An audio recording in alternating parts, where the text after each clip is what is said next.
Jæja Baldur, fyrsta tilfinningin eftir svona spennu trylli? Bara ekkert nema gleði, skilur. Það er bara fyrsta tilfinningin. Við líka önnur stemning sem að þínu stuðningsmenn og Keflvíkingarnir búa til hérna kl. 17:15 á þriðjudegi. Það er ekki gaman að spila í svona umhverfi?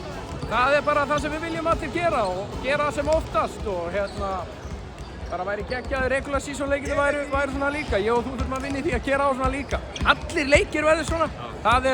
Það er markmið. Þú mætir rosalega fysikal til leiks hérna. Þú talaðir um það í viðtölum fyrir þessa bikarviku að þú vildir sjá þína menn koma og ná í þetta. Fannst þeir standa við það?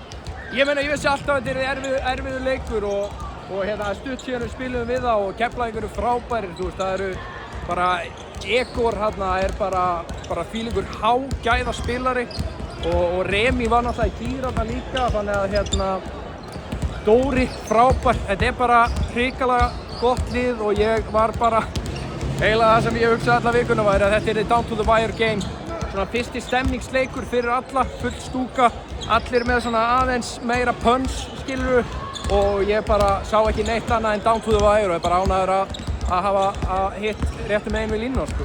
Komum í úrslitaleikinn, hann er á laugardaginn klukkan 3 hérna á sama stað, vonandi bara í sömu stemmingu en mótherjinn í þeim leik verður ákveðinn hérna á eftir í það sem verður ekki kallað neitt annað heldur Ballarax-slagurinn, það er KR á móti Tindastól.